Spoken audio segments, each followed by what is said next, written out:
Now time for the 7 things you'll be talking about today. Number 7. Billionaire investor Bill Ackman urged President Donald Trump to delay his reciprocal tariffs by 90 days. Warning of an economic winter. But that's not even the news of this. A CNN chyron has suggested that Donald Trump was suggesting this because some guy on Twitter said so. Wall Street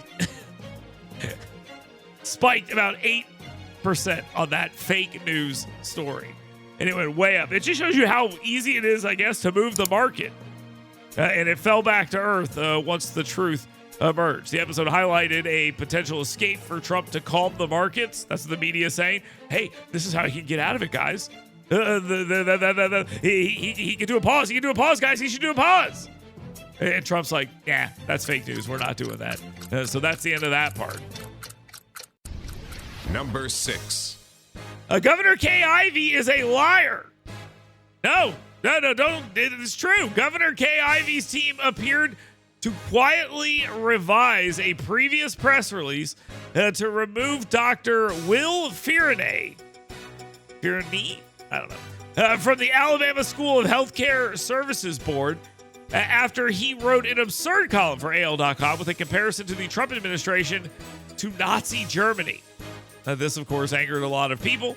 The original document showing the listing of this doctor among 8 individuals who was appointed to set up the school was unchanged for 231 days. And then this controversy happened, and they're like, oh no, Doctor Who? We've never heard of that guy. He never existed. Unfortunately, that document was everywhere, and people had seen it. And this is a really bad look for the Ivey administration when it comes to transparency and competency. Number 5. ALGOP Chairman John Wall, who serves as the chairman of the Alabama Public Library Service, defended the APLS board's pause on library funding in Fairhope as a necessary step to align that library with state codes protecting children from sexually explicit content in youth sections. And guess what?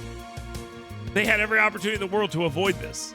So why it's a big deal, I have absolutely no idea. I'll tell you why it's a big deal, though. I don't know why it's a big deal, but I'll tell you why it happened. Excuse me.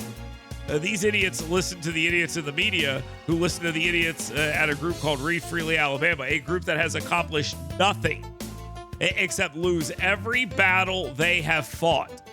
Yet groups continue to listen to them because they have, quote, the right opinions. And those right opinions is, why don't you show your kids some penises in the library?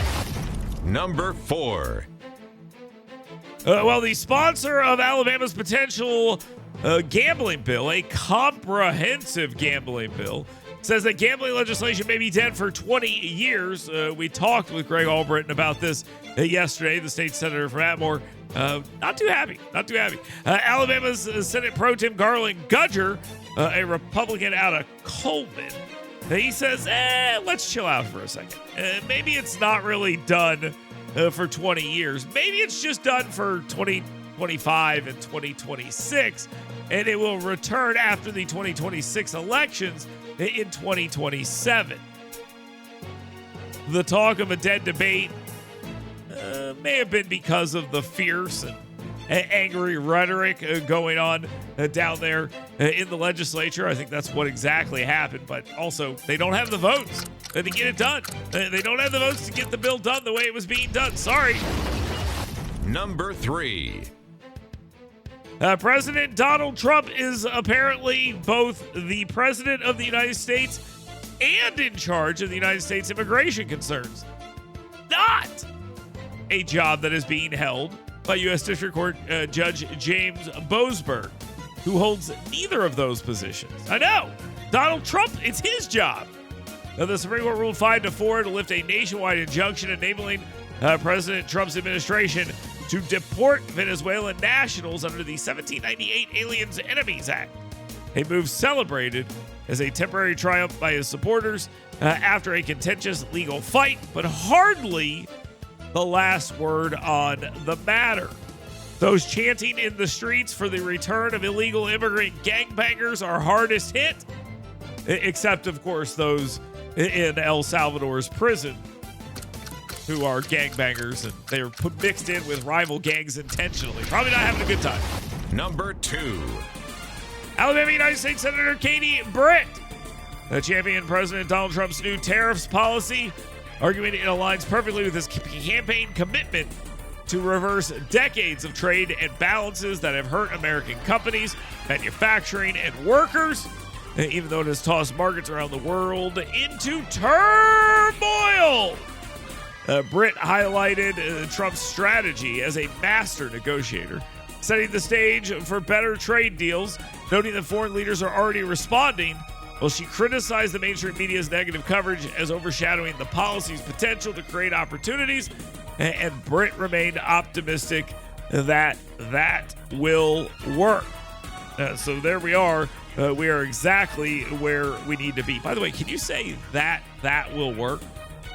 How about that the effort will work? There we go. That's probably a better way to say it in the English language. Okay, thank you. Now, time for the number 1 thing you'll be talking about today. President Donald Trump continues to publicly battle some in his government, fake news, his own party, the media, and their Democrats. So he's fighting everybody, okay? I mean, he's just going completely nuts. He is basically responding to everything and saying, enough of this crap. Enough of this. And he's saying the tariffs are going to stay on. And he understands that the world has been thrown off kilter by his massive tariff gambit. But Treasury Secretary Scott Bissett said this. Look, 50 to nearly 70 countries have approached the Trump administration to negotiate new trade deals. By the way, the guy negotiating trade deals is using the 50 to 70. How many is it? Like, what do you mean 50 to 70?